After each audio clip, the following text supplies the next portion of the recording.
Welcome back once again to Outside, Inside, Outside Racing. I am Ian, and today I'm going to take you along with me to a past Kansas City event where I jumped behind the wheel of a motoring media darling.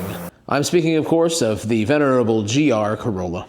I thought, for myself and for you, it's time to review this beast, but this is not going to be some scratch and sniff automotive review with a couple of easy corners on a public road. We're taking this girl out to dance at the Kansas City Region SCCA's second Autocross of 2025. Along the way, we'll introduce this young whippersnapper, the grandson to his grandfather. If you've been here on the channel for a while, you'll recognize the name RX-FX.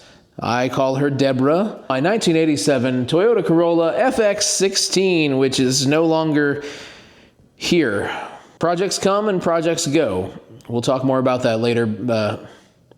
For now, I've got a lot of projects to get to.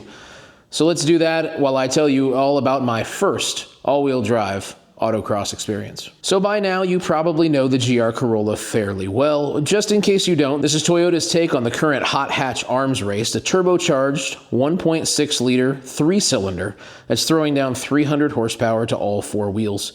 It can be optioned with factory-installed limited-slip diffs on both ends, a track-focused suspension, and a body that looks like it was carved out of a rally stage. This thing isn't just built to drive, it's built to dominate. It's one of the many special projects honed by the sword maker himself, Akito Toyoda.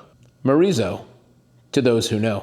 But what you probably don't know, or what you came here to find out, is that this thing is a B Street SCCA Autocross class monster. Thanks to its factory-installed diffs and some serious negative camber right out of the box, cars just like this GR have taken the podium at national events all across the country. But despite all the factory weaponry, it's still up against heavy hitters in the class like C7 Corvettes and newest generation Civic Type Rs. A huge thanks goes out to Rich Dao for letting me co-drive his car at this event.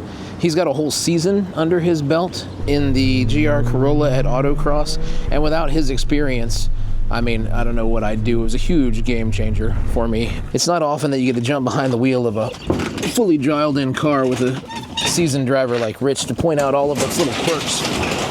We were rolling on last season's Bridgestone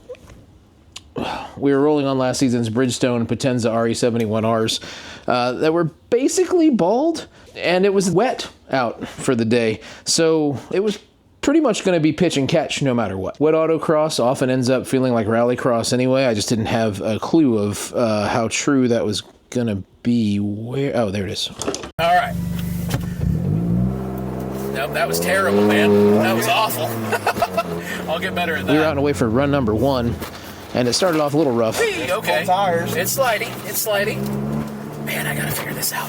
I was 2 seconds off the pace, and then I smacked a cone for good measure. I've got cold tires still. We're not gonna have warm tires.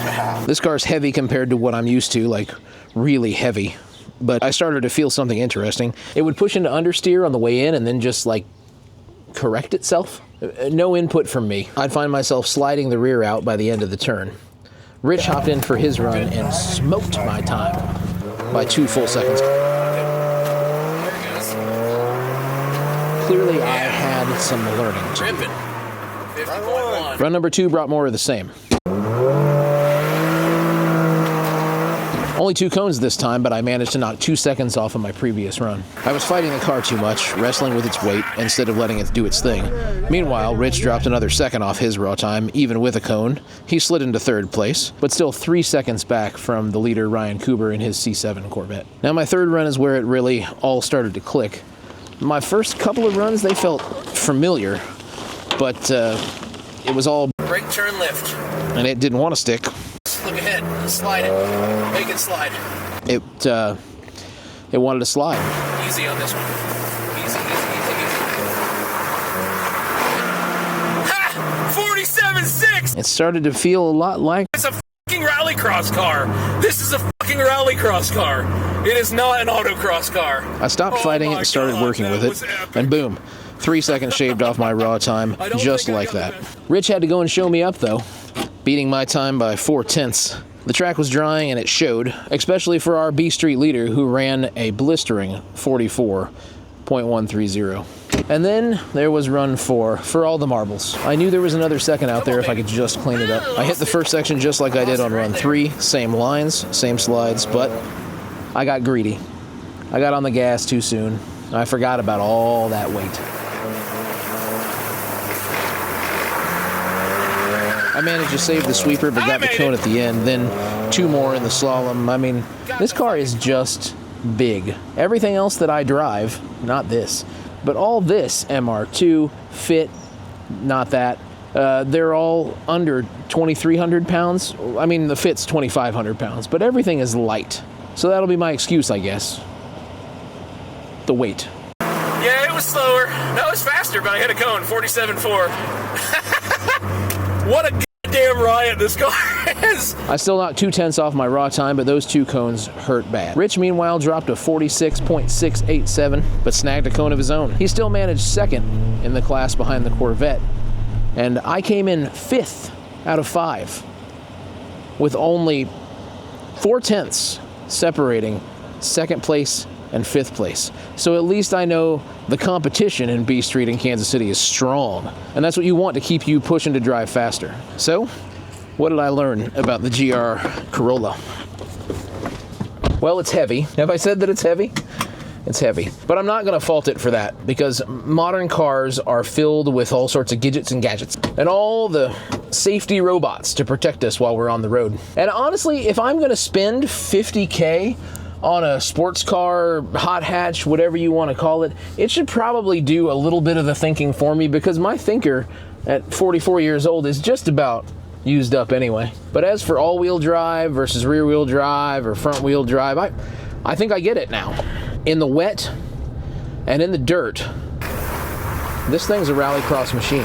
And contrary to many Facebook group posts and forum jockey reports, Rich's diffs never overheated, even in 50-50 mode, never once felt it struggle. Now, I do still need more seat time to figure out how to really wring it out, but this car showed me that sometimes you gotta let a car do what it does best, and what this car does best is slide. Make it slide. Make it slide. Look ahead. Slide it.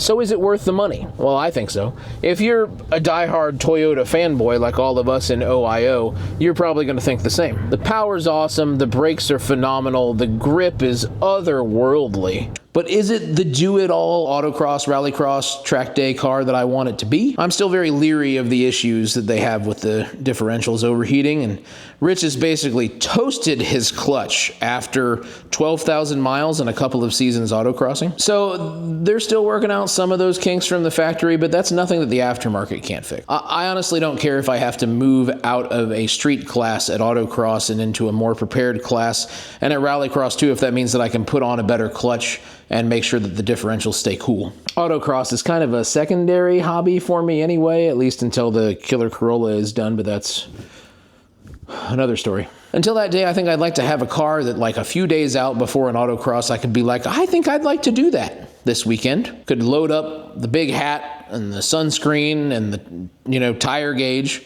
and head out on whatever tires I'm rolling around on the street and feel pretty good about my result at the end of the day. The next weekend, I can swap the tires over to something knobby and play in the dirt with the big boys at rallycross. But is the GR Corolla actually that car? I think the jury is still out. I'd like to drive it on good tires in the dry. I'd also like to drive it on knobby tires in the dirt. I may get the chance for at least one of those later on this season, so stay tuned for that. For now, I got to wrap up this timing cover work on Dale, and then maybe prep the MR2 for the next rallycross race. And then after that, I'm not sure I might be able to find something else to mess with, though. I don't know what it could be. You're going to want to stick around. These things are about to get ridiculous. As for you, whether your taste takes you toward a classic like the FX16 or its grandson, the GR Corolla, whatever you've got to drive, you got to get out there and find your own apex, because it is better late than never. See you next time.